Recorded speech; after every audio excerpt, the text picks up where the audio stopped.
apps ngayon.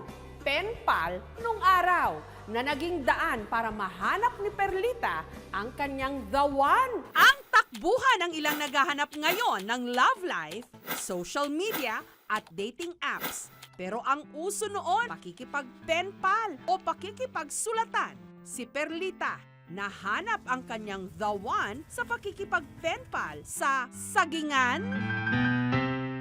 Noong dekada 80, sa ekta-ektaryang taniman ng saging na ito sa Davao del Norte, nagtrabaho si Perlita bilang tiga-pack ng saging na ini-export. Magkatabi kami kung mag-pack ni Perlita, lagi kami nagkwentuhan hanggang umaga. Muna nga, dili mitulgon mo, ug wala mi trabaho, kanang walay saging nga maabot. Si istorya, magbiro-biro niya na.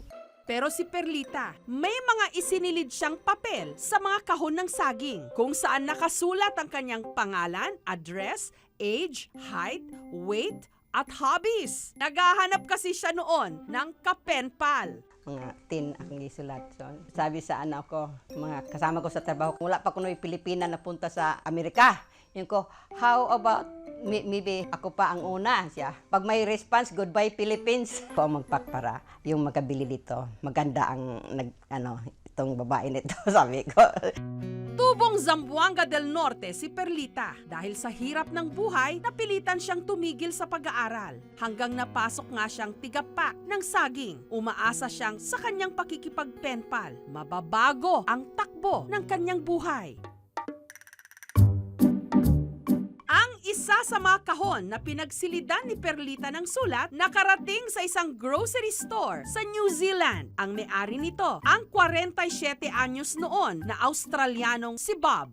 I was take out the bananas, you see, and in the bottom of the thing, and there was a little note on the cardboard.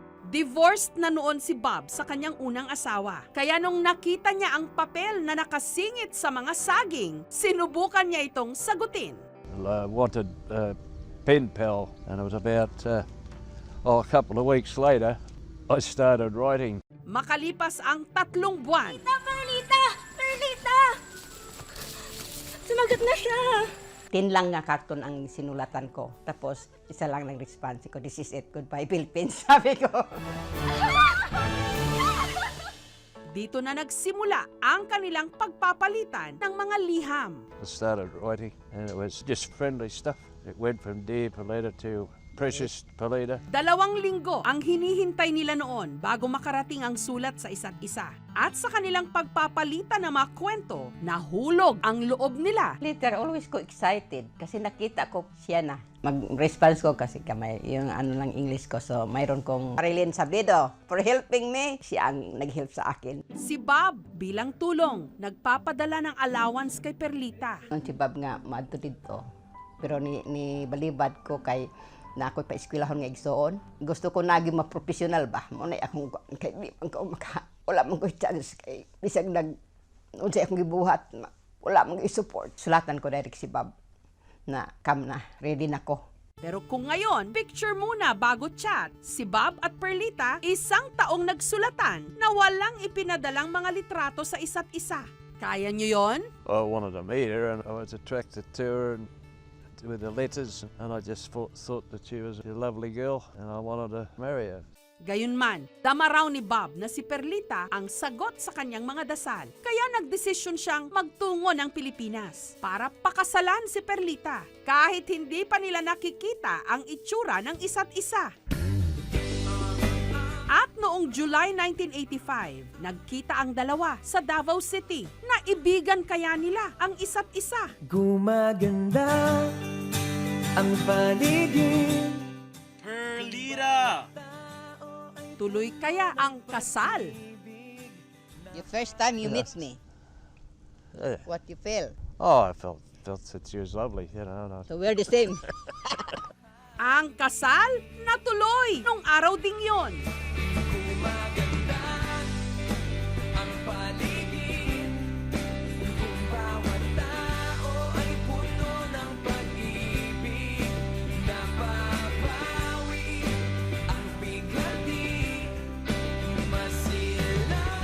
At ang mga allowance na ipinadala ni Bob, inipon pala ni Perlita at ibinalik niya ito kay Bob. Hindi ko ginastos. Tapos pagdating ni Bob, sinauwi ko. We love each other and we'll have it for the rest of our life. Look after me all the time.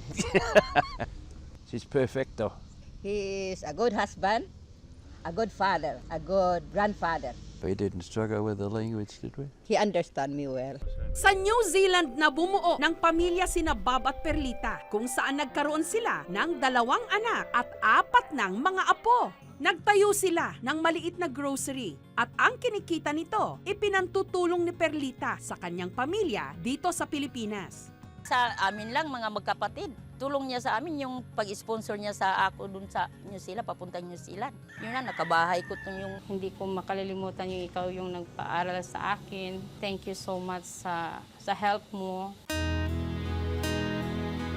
How much do you love Tita Perlita? Very much so. Forever. Thank Forever. you. Forever, huh? Yeah, forever. Oh, I'd take advice on anyone. If you love her, no matter what she is. And I love you very much. Love you too. Let me give you a kiss. Dahil matagal nang hindi nakakauwi ng Davao si Perlita, ang kanyang mga dating katrabaho nagpadala ng mensahe sa kanya. Maligaya ako na ngayon na araw na ito, na-interview ako na makikita na ako sa TV na artista na ako dahil sa iyo. Hintayin kita. Love you. Love you too.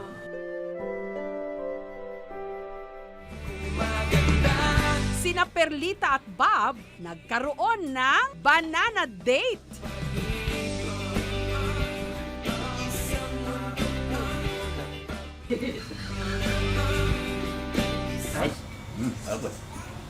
Thank you. At katulad ng dati, nagsulatan sila sa isa't isa.